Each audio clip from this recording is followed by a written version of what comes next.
Imagine treading water in the middle of the Pacific Ocean. It's the dead of night. Your ship is gone. There's no land in sight, no radio, no rescue. And somewhere, beneath your feet, in water so deep it has no bottom. This is not a nightmare. This is what happened to 1,195 American sailors in the summer of 1945. And what followed would become the deadliest shark attack in recorded human history, and one of the United States Navy's most devastating failures. It began with a secret. On July 16, 1945, the USS Indianapolis departed San Francisco carrying one of the most closely guarded cargoes of World War II. Locked in her hold were the components of Little Boy, the atomic bomb that would soon be dropped on Hiroshima. The ship's crew had no idea what they were carrying. They just knew it was classified. They just knew it mattered. The Indianapolis delivered her cargo to the island of Tinian in record time, 10 days across the Pacific. Mission accomplished. She then set course for the Philippines, sailing alone, without an escort, without a convoy. Standard operating procedure for a ship of her class. Nothing unusual, nothing alarming.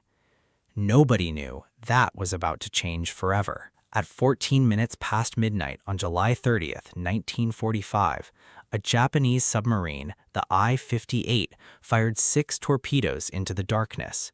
2 of them found their mark. The first explosion tore open the bow. The second ignited the forward fuel tanks in the ammunition magazine. In 12 minutes, just 12 minutes, the USS Indianapolis rolled over and vanished beneath the surface of the Philippine Sea. Of the 1,195 men aboard, approximately 900 made it into the water alive.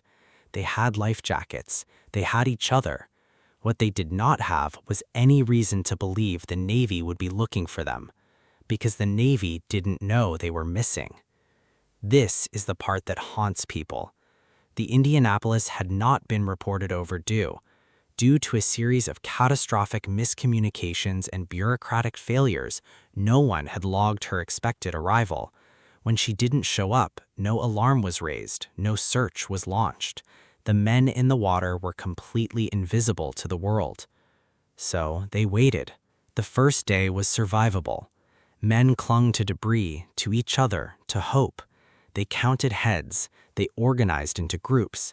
They told themselves the Navy would come. They watched the horizon. They prayed. Then the sharks arrived. Oceanic white-tip sharks, some of the most aggressive open-water predators on the planet, had been drawn to the site by the explosions, by the blood, by the churn of desperate men. At first, they took the dead. Then they grew bolder. Survivor Edgar Harrell, a young Marine at the time, later described hearing screams in the night, men pulled under without warning, without a sound from the water until it was already too late. The sharks attacked most aggressively at dawn and dusk, when the light was low and the men were weakest. There was nothing the survivors could do. They had no weapons. They had no boats. Many didn't even have shoes. By the second night, dehydration was becoming its own enemy. Men who had swallowed seawater began to hallucinate. Some believed they saw an island nearby and swam toward it, only to disappear. Others became convinced there was fresh water below the surface and dove down, never coming back up. The psychological collapse was as lethal as the sharks. Officers tried to maintain discipline, but after 2 days in 85-degree water with no food, no fresh water, and no rescue in sight, the human mind begins to break. Captain Charles McVay survived the sinking.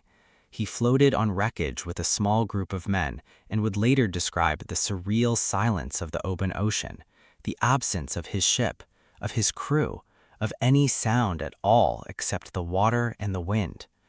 He kept his men together. He rationed hope like it was food. He had no idea it would be 4 more days before anyone came. On August 2nd, 1945, nearly 4.5 days after the Indianapolis went down, A Navy patrol plane on a routine anti-submarine mission spotted something in the water. At first, the pilot thought it was an oil slick. Then he saw the men. Lieutenant Wilbur Gwynn immediately broke radio silence and called in the position. Within hours, rescue ships were racing toward the site. Lieutenant Adrian Marks, flying a seaplane not designed to land in open ocean, saw the scale of what was happening below him, sharks actively attacking survivors, and made a decision. He landed anyway. He held men on the wings of his plane until it could barely float. He held them there until the ships arrived. Of the approximately 900 men who had entered the water, only 317 were still alive. The Navy conducted a court-martial. Captain McVay was charged with hazarding his ship by failing to zigzag, a controversial and widely condemned verdict. Remarkably, the commander of the Japanese submarine that sank the ship, Mochitsuda Hashimoto, testified at the trial, stating that zigzagging would have made no difference. McVay was found guilty anyway. For decades, he received hate mail from grieving families who blamed him for their sons' deaths. In 1968, he took his own life. In 2000, the United States Congress formally exonerated Captain Charles Butler McVay III. It was 55 years too late. The story of the USS Indianapolis is not just a story about sharks.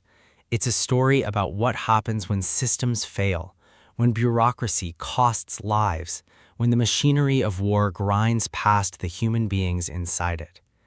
900 men entered the Philippine Sea. More than half of them never left.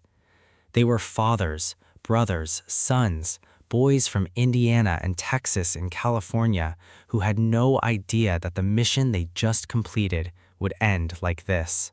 There is a memorial in Indianapolis, Indiana, to the men of the USS Indianapolis. If you stand there long enough and read the names, all 317 survivors and every man who didn't make it home, you begin to understand that history is not made of events. It's made of people. People who trusted the system, people who held on in the dark, people who screamed for help that was 4 days away. And people like Edgar Harrell, who made it home, who spent the rest of his long life making sure the world never forgot what happened out there in the Philippine Sea in the summer of 1945. The ocean keeps no record. The water doesn't remember. But we do. Type respect in the comments if you believe Captain McVay was innocent.